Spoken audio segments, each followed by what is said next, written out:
Hello and welcome back to another edition of the GSMC College Football Podcast, presented to you by the GSMC Podcast Network.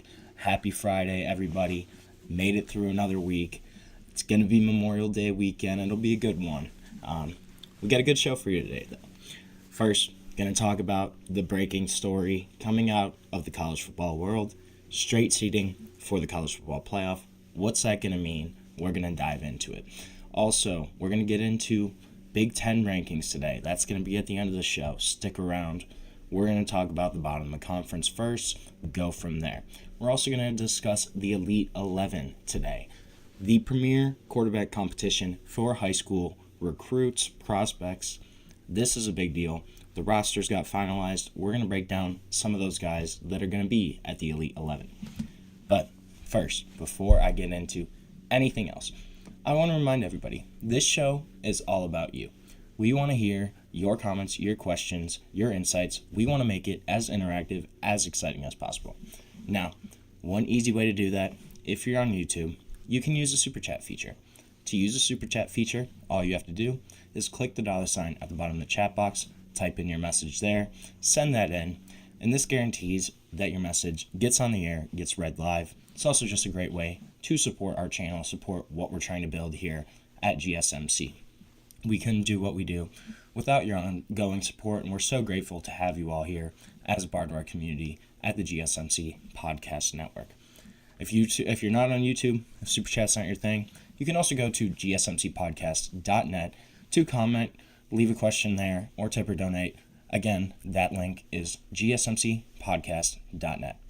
Now, let's get into the big story of the past 24 hours, I'd say. This actually broke when I was live yesterday, so did a little bit of a preview on it. But college football leaders, the executives, the decision makers, the big guys, they all decided unanimously to move to a straight seeding model for this year's 12-team college football playoff format. This is a big deal. It's going to reward the committee's top 4 ranked teams with byes rather than the 4 highest ranked conference champions. The 10 FBS commissioners of all the athletic conferences, as well as Notre Dame athletic director Pete Bavacqua, they all unanimously agreed to this on Thursday afternoon during a call. Last year, obviously, this was not the case. The 4 byes, those went to the 4 highest ranked conference champions, regardless of where they were ranked. So now, Notre Dame here, one of the big winners. As an independent, they are now eligible to get a top 4 seed if they're ranked in the committee's top 4. Previously, this was not the case. The highest they could get was the 5th overall seed in the college football playoff. But now, that's not going to happen. If they're in the top 4, they get a bye. So, it is interesting to note that last year, all 4 teams that got a bye lost in their first matchup in the college football playoff. Whether that was a case of just being off for too long, they haven't played football in about a month, or a case of just interesting matchups, whatever it was, all 4 teams that got a bye actually lost last year. So was the bye really worth it? That's a conversation for another day, but it's still no question an advantage to get your team healthy, to have time to prepare, game plan for a long college football playoff run to win the championship. Last year, Ohio State had to win 4 games. Getting that bye, you only have to win 3, but still, that's another month of football that you previously did not have in the college football playoff, in the college football season, really.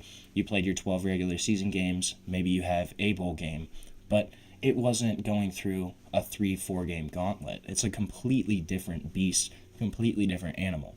So having that bye, it's a big advantage just for getting your team right, getting healthy, having a couple weeks off. You get to prepare more intensely for your potential opponents. It's a big deal. An interesting thing that I thought here was the group agreed to maintain the $8 million financial commitment to the 4 highest ranked conference champions. They got $4 million for reaching the playoff, so for winning their conference essentially, and $4 million for reaching the quarterfinals. So that was just kind of the commissioner's way of at least for this year, holding to that commitment that they made financially to those institutions, such as Boise State, Arizona State, two teams that received that chunk for winning their conference, for getting to that round, that quarterfinal round of the college football playoffs. Last year, if you look at it, Boise State, Arizona State both earned top 4 seeds and a first-round bye as two of the 4 highest-ranked conference champions. Boise State, they were ranked 9th, however, in the committee's actual rankings, but they were seeded 3rd. Arizona State ranked 12th in the committee's rankings, but they get the 4 seed in that final bye. If we had gone to this last year, it would have been Oregon 1, Georgia 2, Texas 3, Penn State 4. Those would have been the top 4 teams. Those would have been the 4 teams that would have got the bye. And this has been something that has been contemplated as a change for months now, especially after we saw kind of how the initial 12-team playoff played out and those first-round matchups, and then kind of what happened in the second round too, where Oregon, Georgia, they both kind of had rougher matchups than they probably would have if they had straight seeding opponents. This had been something that had been really a top discussion of change for this upcoming year. And there was kind of overwhelming support for this. Pretty much everybody wanted to go to straight seeding. However, some commissioners, they were kind of hoping to tie it into the bigger conversation of just how the format's going to lay out in 2026 and beyond. We don't know. We have no idea. That's another thing worth noting is this is the last year that we actually know what the college football playoff is going to look like. There's nothing set in stone past 2025. 2026 could look completely different. It could be 16 teams. It could be 14 teams. It could still be 12. We don't really know. But it's probably not going to look the same, realistically. So at least for this year, this is how it's going to shake out. Obviously, no decisions were made on this call about the future format. It was strictly about 2025 and this kind of straight seeding change. There's still a whole lot of discussion.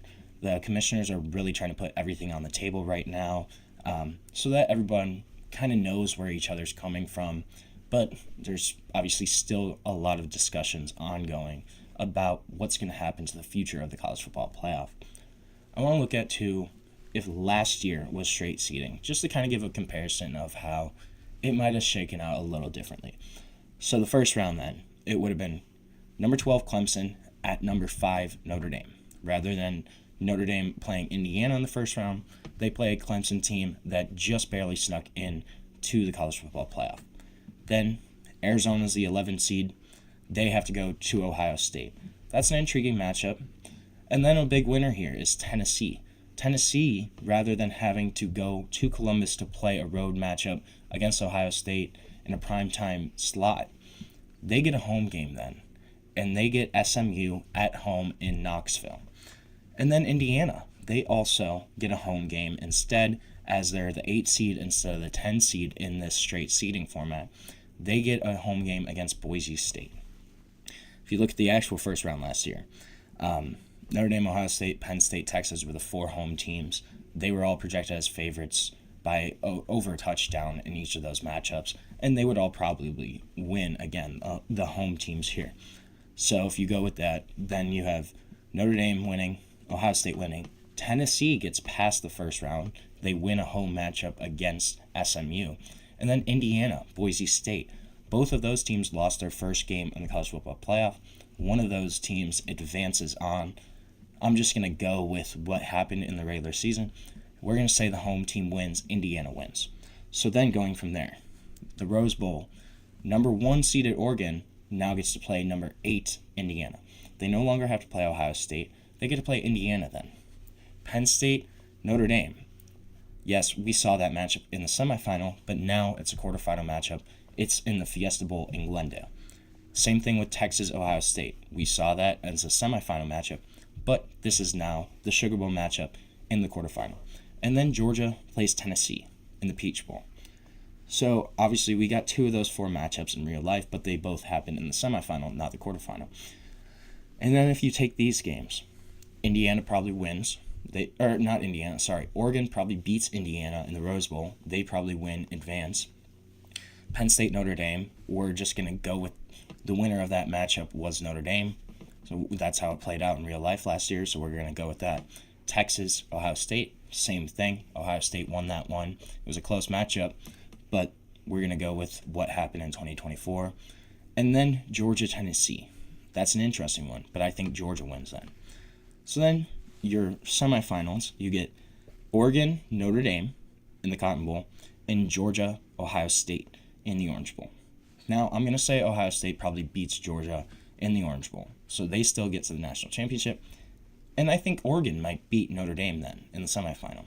So then, instead of it being a quarterfinal matchup in Oregon, Ohio State, that is now your national championship.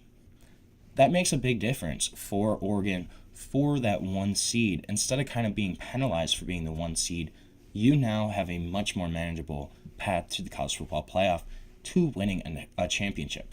It's rewarding the regular season. It's rewarding your success throughout then. And one of the good things here, too, is the 5 seed isn't kind of as uniquely valuable now, right? We never got to see the original envision for the 12-team college football playoff format, as, you know, is normally 5 power conferences with a 6th at-large bid. That's not how it happened. The Pac-12 dissolved. Now there's 4 power conferences. That 5th is that at-large bid. And so it was kind of going to be interesting where the 5th seed with only the top 4 conference champions, they were really in a good spot strategically to where they could have gone on a run to the national championship. It just kind of how the bracket shook out. If everything went the way it should have, the 5th seed was really in an advantageous spot. That's no longer the case.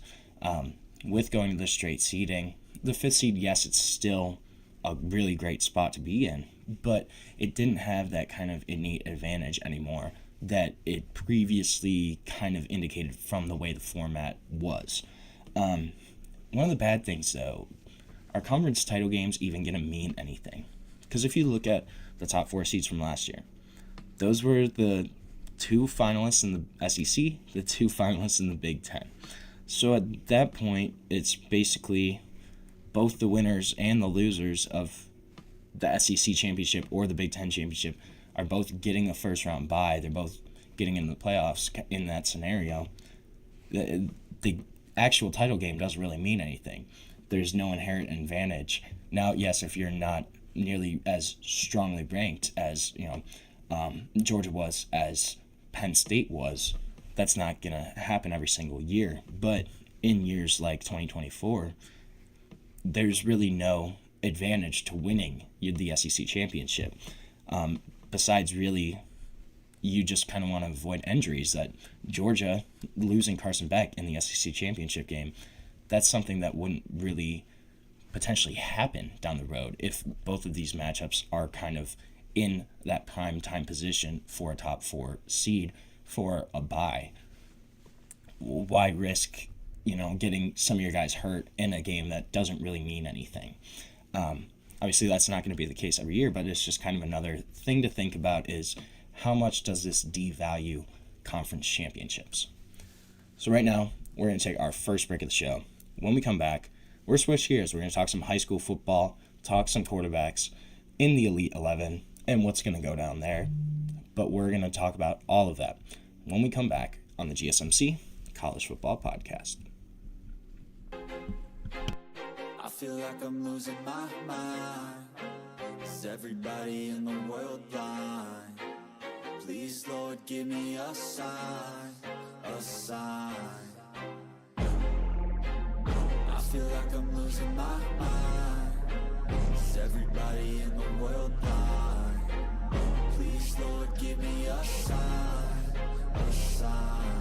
I wanna be the greatest. Everybody on the fake shit. I look around and feel like everybody is the fakest. I make this every day and I'm impatient, hoping one day I blow up from the basement. Statement, the top is so vacant. I don't hear shit that I think is amazing. Waiting for my day when I'm playing sold out shows for 1,000 faces. Hey, give me that crown, get in my way and to be put down. It ain't your place, all this my town. If I want that shit, then I'll get it right now. I'm losing it, the noose it fits. I'm losing shit, a stupid myth. You choose to live or choose to dip. You choose to fight or lose your grip and lose a gift. Oh, I feel like I'm losing my mind. Is everybody in the world blind? Please, Lord, give me a sign, a sign. I feel like I'm losing my mind. Is everybody in the world blind? Welcome back to the GSMC College Football Podcast, presented to you by the GSMC Podcast Network. On this Friday, May 23rd, finally Memorial Day weekend, just touched a little bit on the college football playoff seeding switching. Going to straight seeding, what's it going to mean for the future? We're going to switch gears. We're going to talk a little bit about some high school quarterbacks now in the Elite 11 roster. But before I dive into that, I just want to quickly remind everybody that this show is all about you. We love hearing your comments, your questions, your insights, your opinions, your hot takes, whatever you got, we want to hear it.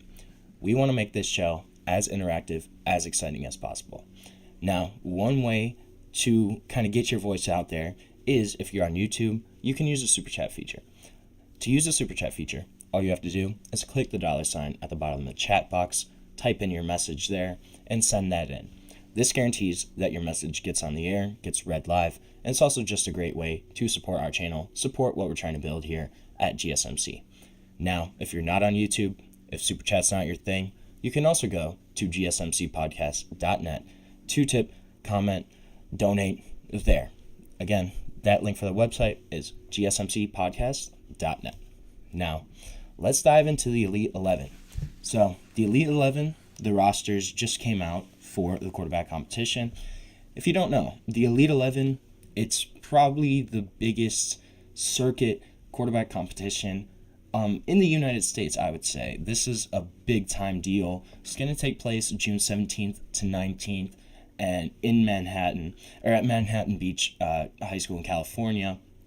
This is headlined by a bunch of the top guys, 5-star quarterbacks. This always brings out the best of the best, and it's where they go one-on-one pretty much, showcasing their quarterback talents, showcasing who's the future.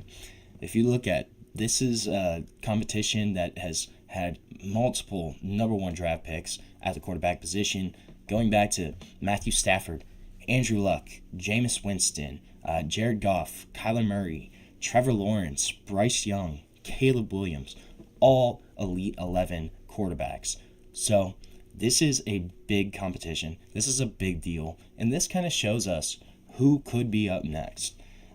So the rosters came out, and I kind of want to just highlight some of the guys that I saw on there, some of the big names, some of the under the radar guys too. First off, Faison Brandon, headliner, 24/7's number one overall prospect in 2026, number one quarterback, kid from Greensboro, North Carolina. This kid's a baller though. He just committed. He committed last year actually, but this is going to make Tennessee fans quickly forget about the whole Nico Iamaleava drama. This is a guy that earned Gatorade and Max Preps Player of the Year in North Carolina as a junior last season, led his high school Grimsley to a 16-0 record, 4A state title, 77% completion percentage, 2,800 yards, 35 touchdowns to 2 interceptions. 35-2. That's a 17-1 touchdown to interception ratio. That's pretty incredible. Also, 625 yards on the ground, 9 rushing touchdowns as well. This kid's the total package, a big-time pickup for Tennessee, and a guy that pretty much checks off every box as a quarterback. Has the arm talent, has kind of the dual threat athleticism. Not a guy that's going to take off all the time, not a true scrambler, I would say, but a guy that when he needs to, he can make plays with his legs and is much more athletic than people give him credit for as a runner. Gonna light up scoreboards, just kind of has that arm strength, that athleticism to put up stats across the board. He's got a really sturdy base, passing-wise, super smooth release, and he just rips the ball all across the field. Hits different corners of the field easily, able to kind of level the ball. And at times it kind of jumps out of his hands as he hits his short intermediate targets. That's going to be something he might need to work on, is his touch a little bit.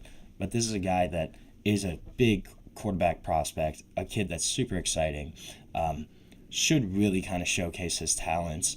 And especially if he can showcase a little more of that touch in the shorter intermediate kind of game, this could be a guy that very easily takes home award winners at the Elite 11. Another guy, Keyshawn Henderson. Now, Keyshawn Henderson, super interesting prospect for 2026. This is a guy that 24/7 has as their number 3 overall prospect in the class, number 2 quarterback, but he might not be a quarterback. This is a guy that when you look at him, he's got unique athleticism at the quarterback position. Super strong track and field data and raw numbers from testing there. Super kind of dangerous improvisational threat at quarterback, especially when he gets off schedule, kind of just able to make things happen just instinctively, just because of the kind of athlete he is. And he's a guy that also his feel for the quarterback position really took noticeable strides in 2024. This is a guy that can play a bunch of different positions across the field. One of the most intriguing prospects in the 2026 class, regardless of position. Other schools, other programs right now are trying to get him as an athlete. They don't want him as a quarterback. He's that dynamic as an athlete. And that's not just, Conference Sun Belt. It's not just Group of 5 teams that are trying to get him as an athlete. These are the Oregons, the Alabamas, the Georgias, the blue bloods of the sport. They want Keyshawn Henderson as an athlete, not as a quarterback. That just shows you how dynamic he is. And if he can kind of fine-tune that quarterback position, if he can fine-tune the mechanics, the actual physics of being a quarterback, not just being an athlete on the football field, this is a guy that has crazy high upside. And he didn't have bad passing stats last year. 66% of his passes completed, 2,700 passing yards, 25 touchdowns, and he led his high school legacy in Spring, Texas to a 7-4 record. But that's high school football outside of Houston. That's a tough place to win a lot of football games, even if you are a 5-star quarterback, a 5-star athlete. Keyshawn Henderson, though, can he kind of show that he's fine-tuned some of those passing mechanics? Can he show that he's taken another stride in his feel, in his touch, in his ability as a quarterback at the Elite 11? That's what we're going to be looking for out of Keyshawn Henderson for sure. Can he kind of fine-tune what makes him so special, what makes him so unique at that quarterback position? Another 5-star guy that we're looking at that's going to be there is Dia Bell, son of former NBA player Raja Bell. This is a kid that's number 24 overall for 24/7, number 5 quarterback, out of Plantation, Florida, plays for American Heritage, which is a really strong program out of Florida, and currently committed to Texas. After Arch Manning, look for Dia Bell to be the next guy up. 70% of his passes completed last year, 29 touchdowns to 6 interceptions. He's 6'2", 215, got really good size for the position, and also kind of adds a dual threat ability. We started to see this more and more out of high school quarterbacks coming in. They're able to use their legs. They're dynamic athletes. This is a guy in Dia Bell that ran for 560 rushing yards last year on 67 carries, 5 rushing touchdowns. So another guy that can use his legs when he needs to. And committed to Texas last year, June 17th of last year. So a hard Texas commit, a guy that's only visiting Texas moving forward. This is the guy that the Longhorns are really trying to build their 2026 class around. He's a crafty quarterback, really well-rounded game that's kind of shown year-to-year improvement. He's really calm, collected in the pocket, isn't going to flinch in the face of pressure, and he kind of uses his above average athleticism to extend plays, get out of the pocket, and just kind of make stuff happen when everything breaks down. Got a really smooth stroke, cleaner mechanics, and it allows him to kind of layer the football to the second, to the third levels of the football field. Really has plenty of touch on the deep shots. I think a lot of it's probably, honestly, from his father having the basketball background, having to put touch, different speeds on balls. That's something that you do a lot in basketball, and that's something that can translate when you're kind of taking that point guard approach of just distributing, getting it to your spot. That's something Dia Bell does really well. And the Elite 11 not having pressure in his face, that could really kind of showcase his talents of just being smooth, calm, collected. He doesn't need to worry about anybody in his face, so he can take his time and just kind of do his thing. Another guy that I think is going to be kind of interesting to watch is Jay Fetty, 4-star, and currently committed to Arizona State. Now, this is a kid that's the 5th highest quarterback recruit in Arizona State's modern recruiting era, which is since 2000. Really kind of raised his play last year. Goes to a high school outside of El Paso in Texas. 2,500 passing yards, 32 touchdowns, only 1 interception, really kind of showcasing his decision-making skills. Needs to work on his accuracy, though. Only completed 60% of his passes. So that's going to be something to watch for with Jake Fetty. And again, dual threat, 589 rushing yards on the ground, can extend plays when he needs to. This is a guy, though, fires the ball with really good velocity across multiple levels of the field, able to get it over the middle, to the perimeter, to the edges. Guy that has really dangerous playmaking, play extending ability when everything breaks down, when he's trying to evade pressure to find downfield targets, or just kind of bailing out his offense with scramble yardage. A guy that can make things happen when everything breaks down too. And he went to the Elite 11 Austin Regional. And when everybody was kind of evaluating him there, he really balled out there. He was exceptional. He earned Alpha Dog honors, that's basically the top quarterback there for that specific combine, I guess. Earned Alpha Dog honors from 24/7 Sports, really kind of showcasing what he could do. And also, he could be perhaps the most prolific prospect to come out of El Paso area pretty much in a long time, especially in the internet recruiting era. And that's a big area, 3.4 million people. This is a guy that's probably the best to come out of the El Paso area pretty much in the 21st century. That kind of showcases his talent. A couple under-the-radar guys got invitations. So, Matt Ponatoski, this is another guy, 37th ranked quarterback in the 24/7 recruiting. He's a 3-star quarterback. He's from Archbishop Moeller in Cincinnati, Ohio. Pretty big program there, Division I football. Has recently started to approach about 20 offers. Just got Oregon and Alabama. He's kind of started to rise up in rankings. He's 6'2", 190, also a 2-sport star. Has a lot of high major interest for baseball. Texas A&M actually offered him in January after he made his way to see Texas A&M to visit for baseball. They offered him for football. This is a kid, though, threw for 4,200 yards last year, 57 touchdowns, and only 3 interceptions. 57 touchdowns is unbelievable when you think about it. 70% of his passes completed as well in a really tough D1 Ohio Division football. That's a really tough conference. They play a really difficult schedule with a lot of D1 caliber opponents. That's pretty impressive. This is a kid that's been a riser. He could kind of showcase why he was invited to the Elite 11.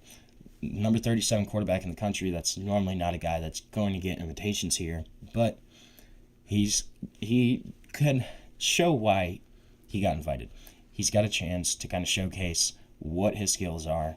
A kid that I think is really intriguing as kind of a late riser in the cycle that's still uncommitted. So some of those schools that really might be looking at a quarterback, this could be a guy in Matt Ponatoski that they turn their attention to after the Elite 11.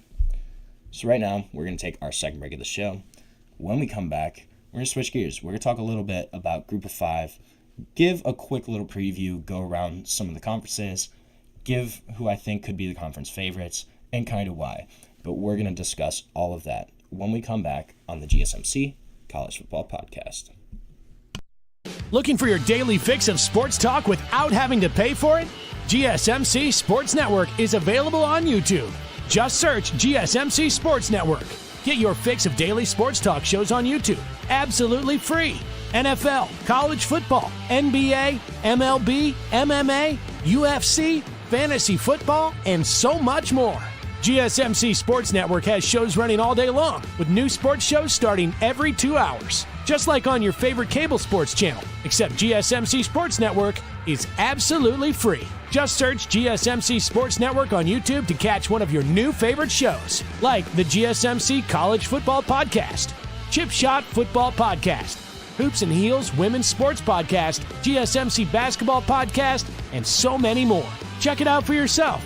GSMC Sports Network, now available on YouTube absolutely free. Search GSMC Sports Network on YouTube right now.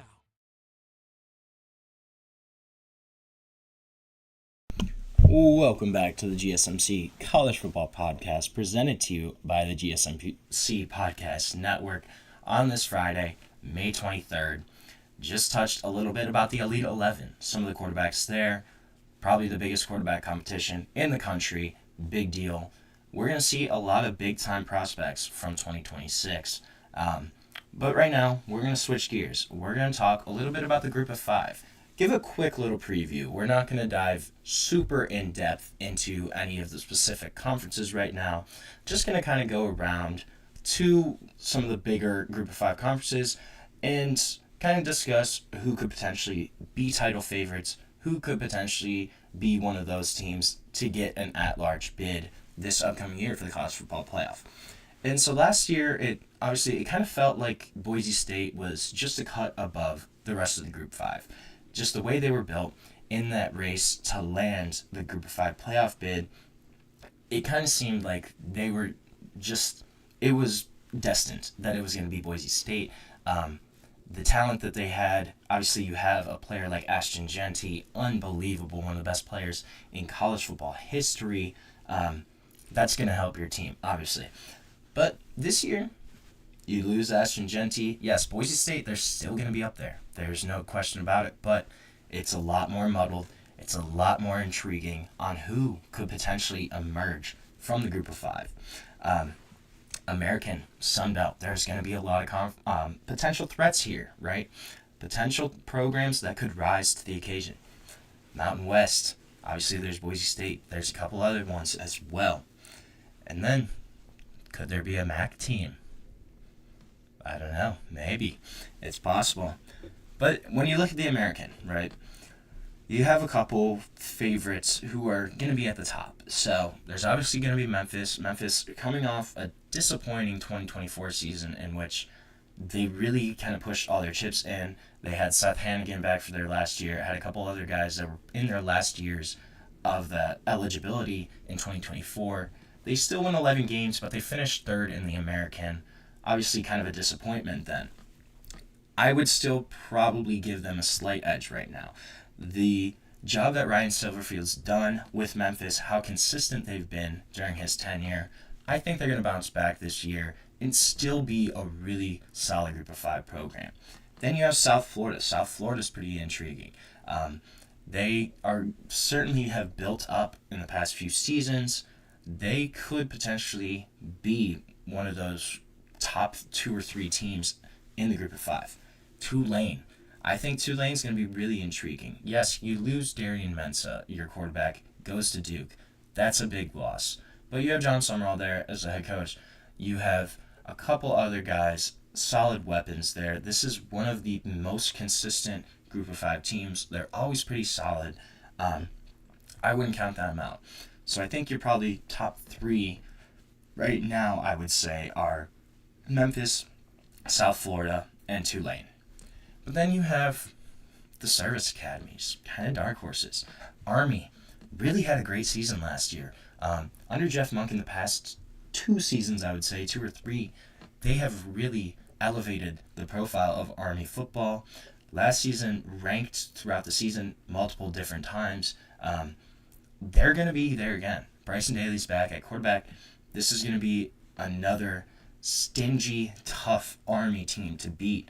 And then Navy, too. Navy has had a couple of rough seasons the past few years, but they really started to build back up last year in 2024. They're looking for even more in 2025. Have some continuity coming back.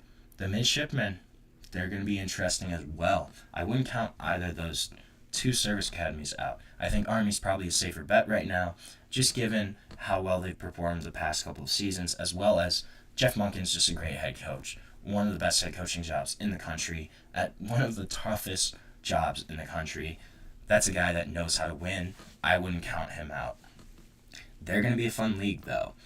Obviously, there was a big exodus of talent in the transfer portal from the AAC, but a lot of programs kind of smartly capitalized on that by filling spots on the roster that they could and retaining a handful of key players. They were able to pick the guys that they could afford to keep, that they were like, okay, we need these one or two guys to remain on our program.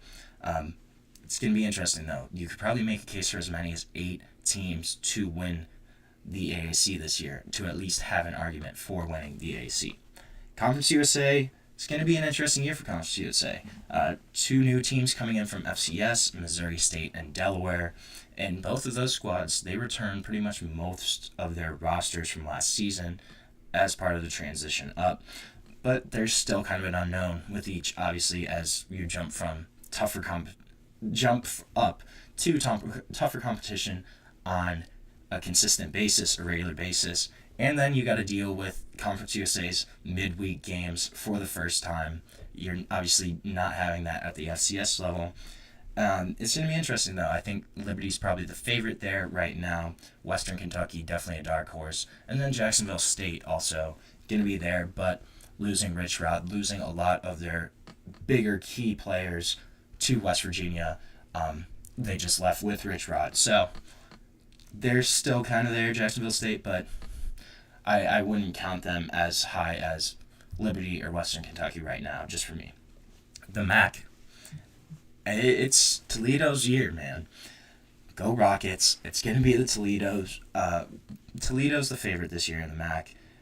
It's going to be an interesting year, though. There's 5 new head coaches joining the MAC. New school arriving in UMass.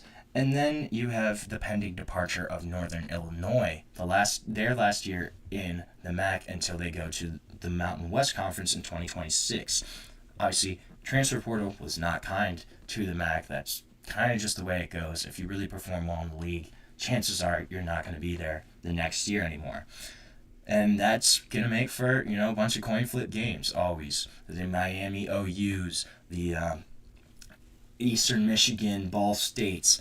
Those kind of matchups, they're going to be coin flips beyond Toledo.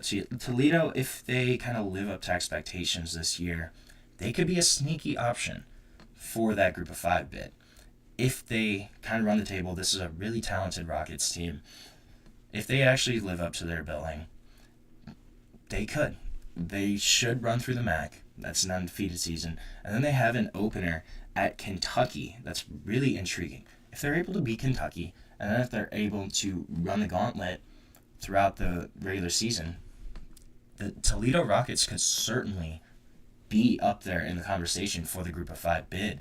If they go undefeated, if they have a win on the road at an SEC opponent, that's a really big marquee win for a group of 5 team that's not going to get as many opportunities just to play those high caliber programs. In the Mountain West, Boise State is still going to be your favorite here. Yes, Ashton Jeanty's gone, but you have Maddox Madison coming back. You have a lot of pieces from that defense returning. San Jose State, that's going to be kind of interesting. Obviously, they have a little continuity there. They could be kind of a dark horse. Air Force, maybe. And then Utah State, upgraded head coach. UNLV, Dan Mullen experience. I don't really know what's going to happen there with that one, honestly. But that should be Boise's conference. There's a couple intriguing teams, though, I would say. The Sun Belt. Sun Belt's going to be a lot of fun. You probably have 5 or 6 programs that certainly have an argument. And they could have all of those teams probably be fringe top 25 teams at some point. Georgia Southern, James Madison, Arkansas State, App State, Coastal Carolina, Louisiana, maybe. Like, they're all potential. It's going to be interesting. I don't really know who's going to win the Sun Belt. There's a lot of depth here. There's a lot of programs that are kind of in that upper mid-tier that all certainly have an argument at some point. I think it's just going to kind of depend on how everything shakes out. There's a lot of new coaches, too, throughout the group of 5. AAC, there's kind of a mixture of some coaches taking bigger jobs and then some coaches that are completely new to the table. It's going to be interesting. Conference USA, they kind of got a similar vibe going on. Longtime Florida A&M head coach Willie Simmons, he's now at Florida International. Former North Carolina Central head coach Jerry Mack left being a position coach to return to Kennesaw State, leading the program there. Longtime DC Charles Kelly took over for Rich Rod at Jacksonville State. Phil Longo taking his first head coaching job at Sam Houston State. In the MAC, 5 head coaches arrive, headlined by Eddie George taking the job at Bowling Green after being at Tennessee State, leading them to the playoff last year in the FCS. And that's a pretty stable Bowling Green program, a guy that's an Ohio legend throughout the state for his achievements at Ohio State. Then you have a couple guys, Ball State, Central Michigan, UMass. Those all have new head coaches. And Mark Carney serving as the interim at Kent State after Kenny Burns was fired in 2025. It's all going to be interesting. Mountain West, you have ex-North Dakota State head coach Matt Entz, now at Fresno State. And then Jason Eck is taking over at New Mexico. Dan Mullen, obviously taking over for UNLV. And then Bronco Mendenhall going back to head coaching, going to Utah State. And then Washington State also. I know they're not group of 5. They're kind of close. They replace Jake Decker with Jimmy Rogers, the FCS national title winning head coach with South Dakota State. Group of 5, it's going to be a lot of fun. It's going to be really intriguing. I don't know who's going to get the bid. We're going to have to wait and see. Could it be Boise again? Certainly possible. Could it be Toledo? I don't know. I'm cheering for the Rockets this year, but we're going to have to just kind of see how it all shakes out. So right now, we're going to take another short break on the show. When we come back, we're going to talk a little bit about Vanderbilt and their new enterprises, what they're calling it. Enterprises. I like that word. But we're going to dive into that when we come back on the GSMC College Football Podcast.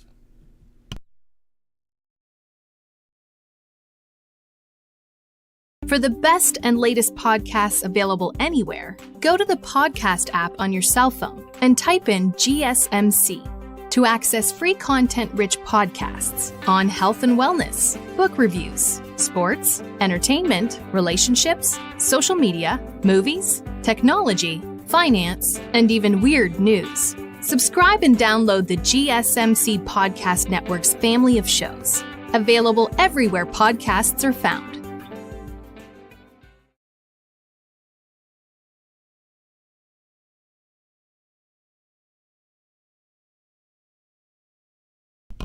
Welcome back to the GSMC College Football Podcast, presented to you by the GSMC Podcast Network.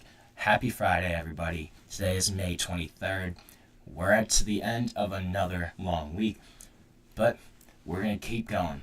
We're going to talk a little bit now about Vanderbilt and kind of what they're doing with this new business venture that they just announced. So, when Vanderbilt Chancellor Dan Diermeyer kind of explained this entire strategic venture on Wednesday, he used 2 examples. He said that Notre Dame's athletic director previously served as the chairman of NBC Sports, and then also the University of Kentucky recently became the first school to convert its athletic department to a limited liability holding company named Champions Blue LLC, which the school said it will allow it to find new revenue through public-private partnerships and potentially other transactions such as real estate. So those were the 2 examples that Vanderbilt Chancellor Dan Diermeyer gave on Wednesday in explaining Vanderbilt's creation of a strategic initiative called Vanderbilt Enterprises, with longtime hospitality industry leader Marcus Schreier hired as the CEO. And this is kind of something that they feel as a need. The professionalization of college sports, of college athletics. It's something that's going to continue and going to go well beyond the realm of athlete compensation. It's not just going to be about paying these players. It's going to dive into media, just a ton of different avenues, ventures this road will lead down is this increasing professionalization. And so Vandy's kind of the latest school, not the first, not the last, but the latest, to kind of take a creative approach with the creation of this Vanderbilt Enterprises strategic initiative. And Meyer, he said his real inspiration wasn't too far from where he was speaking Wednesday, which was in London. He hosted an event there for Vanderbilt donors across the pond, but he said he studied several professional sports franchises and some in the Premier League in England, including Manchester City. He said Manchester City built next to its stadium the second largest concert venue in the UK, the biggest one outside London. So you have concerts there and create a whole kind of weekend there for people before going to a Manchester City game. And then Meyer said of a complex that also holds a hotel, a museum, and a fan zone there in Manchester right next to their stadium. He said, well, we don't have to build a concert venue. We're in Nashville. We're in downtown Nashville. And he's right. This isn't the first time that a Vanderbilt official has mentioned the idea of trying to capitalize on the tourism that comes through Nashville, especially right now. It's so trendy, especially with young people, to take trips to Nashville, and kind of as an alternative to going to Las Vegas almost. It's been kind of this tourism haven that's really started to boom in the last 10, 15 years, I would say. But it just kind of bustles right outside the walls of Vanderbilt. The school's literally pretty much in downtown Nashville. They're right there. They're right next to this tourism haven, this lucrative multi-million-dollar kind of industry of tourism in this really nice, really trendy city to visit in the U.S. And so, but this is the first time, yes, this is the first time that they've kind of acknowledged, mentioned the idea. This is the first time that they're actually doing something about it. This is the first time that those words of, yeah, we're right next to this, why don't we capitalize it? They're actually being accompanied by an actual strategy and investment, capital funds. The idea here, Meyer said, is for Vanderbilt Athletics to be part of the equation for the tourists coming to Nashville. And for visitors who are in town for business conferences, for young families, young professionals who aren't necessarily alums or longtime fans of Vanderbilt, but are in the Nashville area. They want Vanderbilt Athletics to become a part of that equation. Right now, you have the Predators, you have the Titans, but there's no NBA team, there's no MLB team, at least for right now. There's a big gap there that Vanderbilt sports could fill for Nashville tourism, for Nashville industry. And he was kind of saying, how does this translate into resources? How can you enhance the fan experience? If you run a hotel or a type of event venue or anything on the hospitality side, you want to create new experiences, new venues for people, just like they do at Disney or the Grand Ole Opry, which is right down the road. And this timing, it kind of relates to the upheaval of college athletics. Schools are preparing to share millions in revenue with athletes as this House settlement could come down. We're not sure. It still hasn't been approved yet. Key here, still has not been approved. It could be coming down any day. But this is something that Meyer himself, he compared to kind of the 70s airline industry boom. He said everybody's kind of got to get ready for the new world. You have to set aside all paradigms, and develop new ideas. So that's something that's what he's trying to do here, is prepare for this new professional world of college athletics. And it's really good timing too. It also coincides with a Vanderbilt product that has really been strengthened on the field. They beat Alabama this past year. They stormed the goalpost down the streets of Broadway, threw it into the river. That didn't hurt, he said, and he acknowledged that whole kind of scenario, the greatest win in football in Vanderbilt history, that didn't hurt at all. That's going to really enhance the product, enhance eyeballs, bring more to Vanderbilt athletics. And so in the 5 years under Meyer and athletic director Candace Lee, hundreds of millions of dollars have been raised for facilities to be transformed, for athletics here at Vanderbilt. They're renovating their football stadium. Yes, that's been a running joke for now. I don't even know how long, but that's a big time transformation that they're doing to their football stadium. And their most important teams have really gained momentum. Football is obviously king, especially in the SEC. And beating Alabama, winning a bowl game, that's huge. Both the men's and women's basketball teams made the NCAA tournament this year. Massive.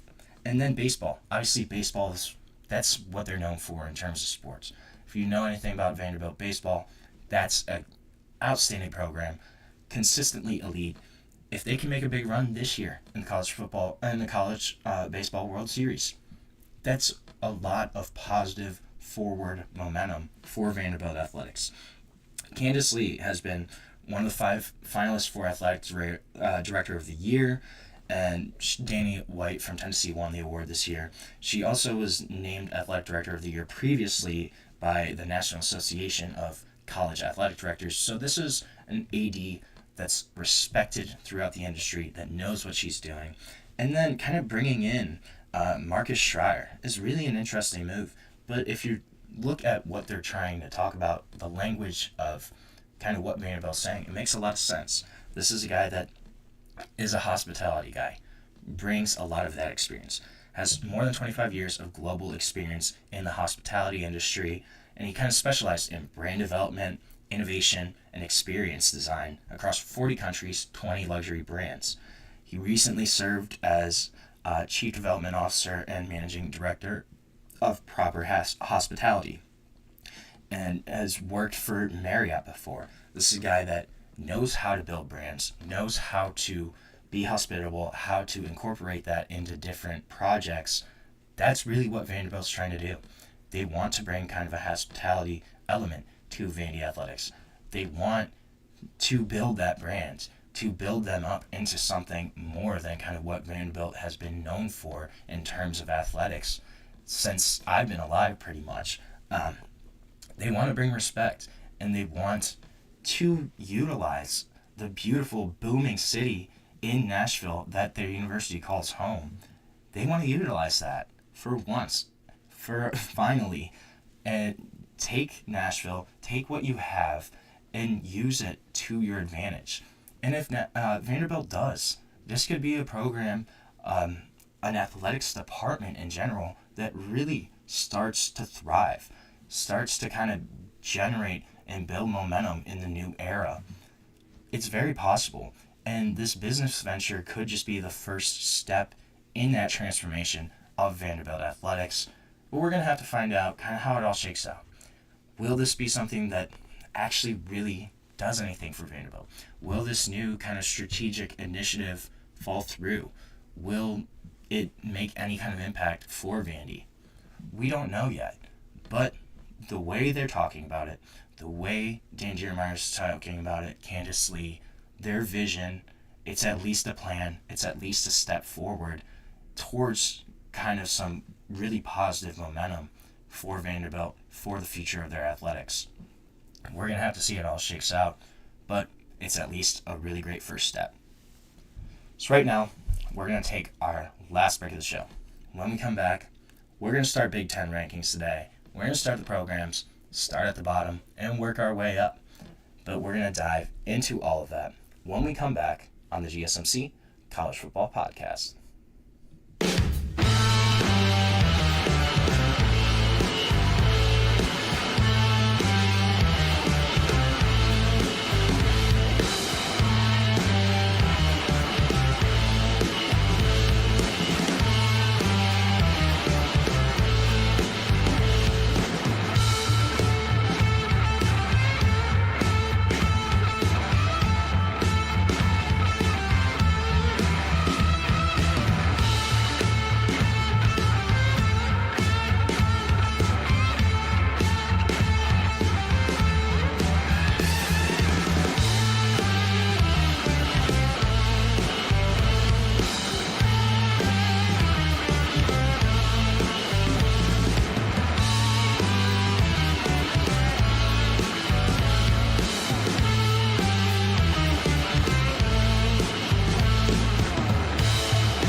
Welcome back to the GSMC College Football Podcast, presented to you by the GSMC Podcast Network.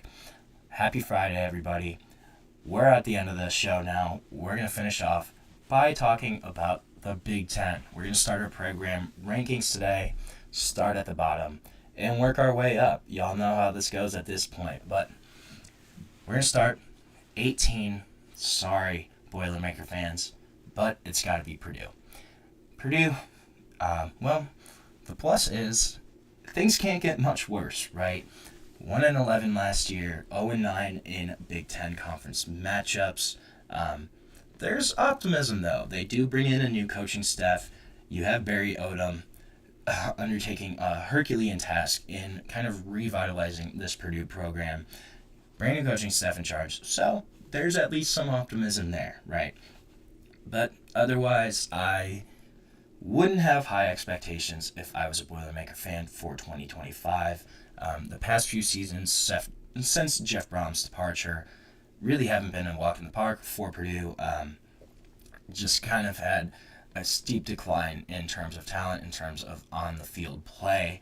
This was once kind of a sleeper team in the Big Ten, you know. They were always kind of plucky, big upsets before, had a really big one against Ohio State a few years back, but always kind of plucky under Jeff Brom, always kind of a sleeper.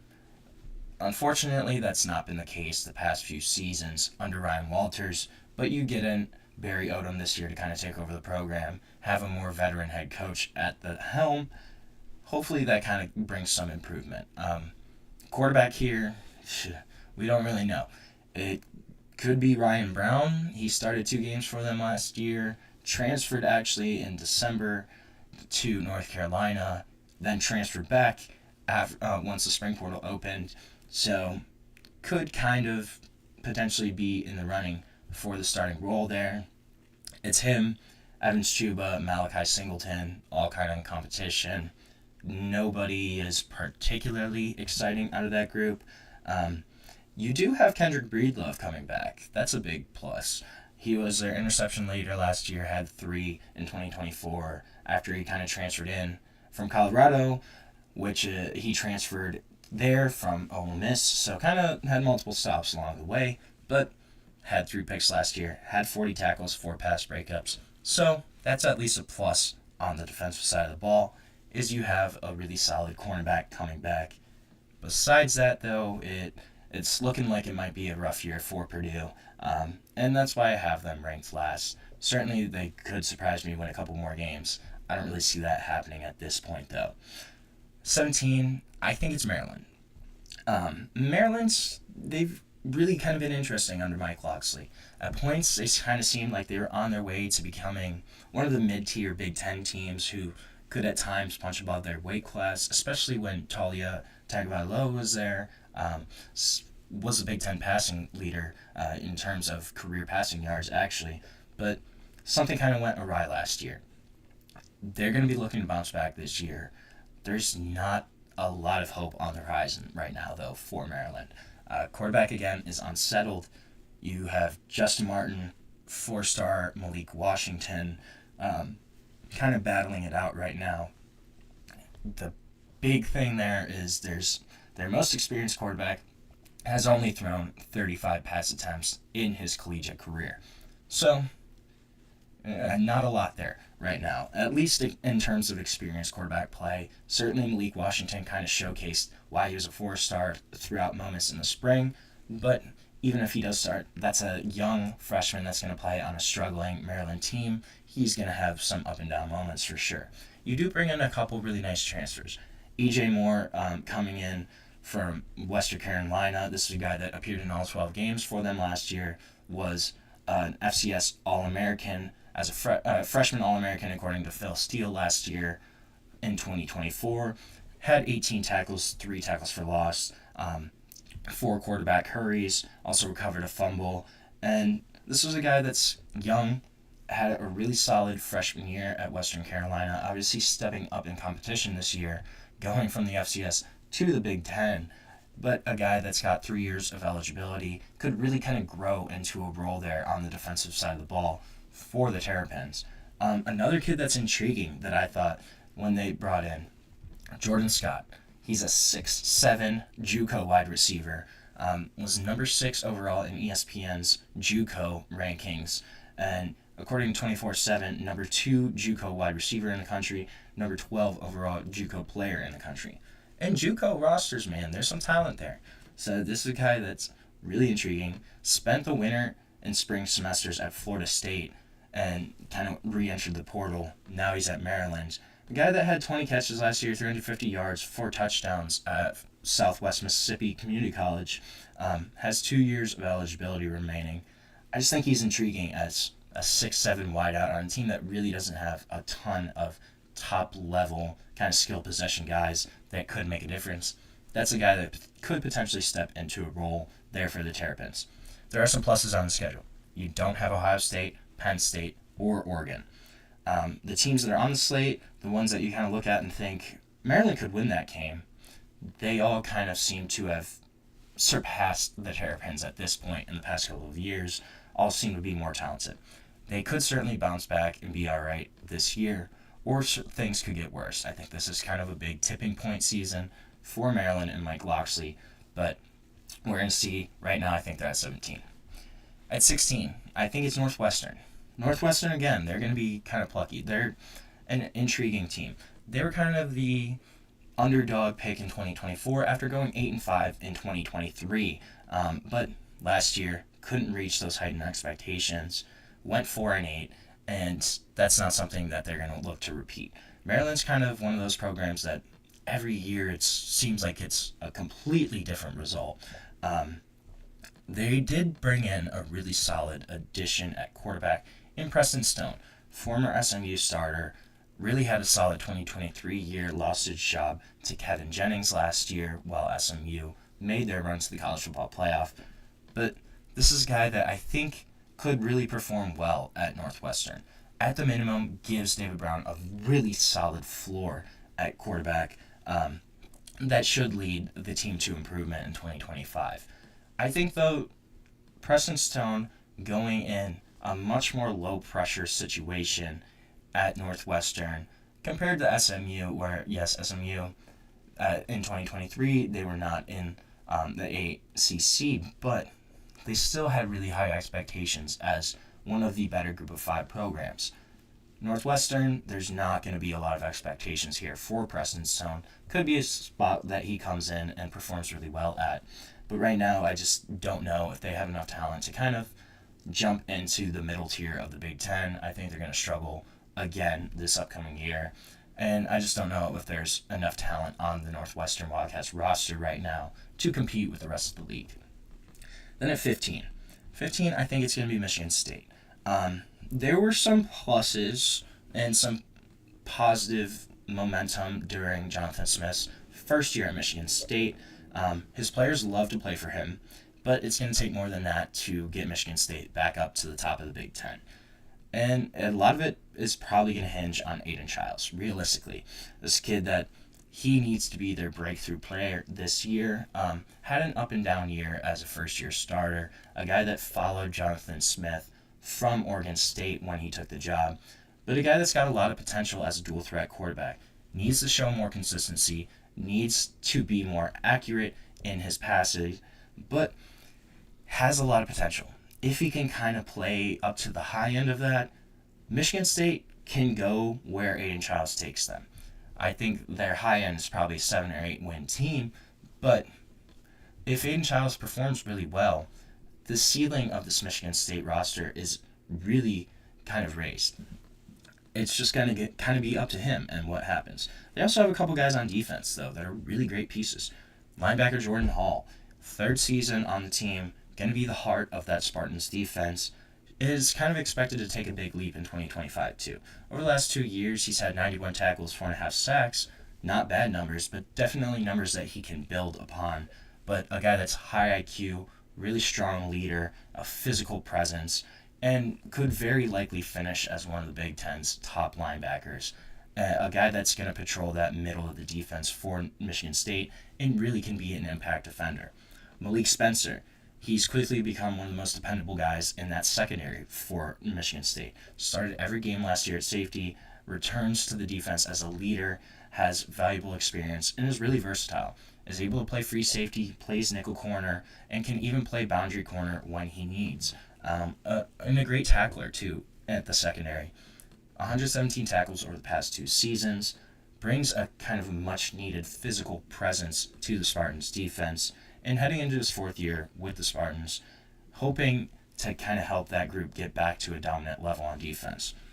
Then Jalen Thompson, junior defensive end, going to be a key contributor. He's kind of gained valuable experience over the past 2 years at Michigan State, but 6'3", brings good size, athleticism to that position, and started the Final Four games last year. He's going to be expected to really step into a major role this year and will be leaned on kind of heavily for the Spartans defense. His development at defensive end as a go-to rusher is really going to be a big spot for them on the front 7. Coaches have praised his work ethic, his quickness, and his development throughout the spring, but going to need to continue that and show it throughout the regular season. If those guys can kind of lock down each of their parts of the field, Michigan State's defense could get back to being really solid. But a lot's going to rest on who else is around them, and then on offense, it's going to be on Aiden Childs and what he can do to elevate Michigan State to the next level. So with that, we are going to end our show for today. Thank you so much for tuning into the GSMC College Football Podcast, presented to you by the GSMC Podcast Network. If you want, please remember to subscribe, like, follow the channel. And if you want, you can also go to Facebook, Instagram, TikTok, or Twitter for even more sports content, more sports updates that you love. Thank you so much, and have a great day.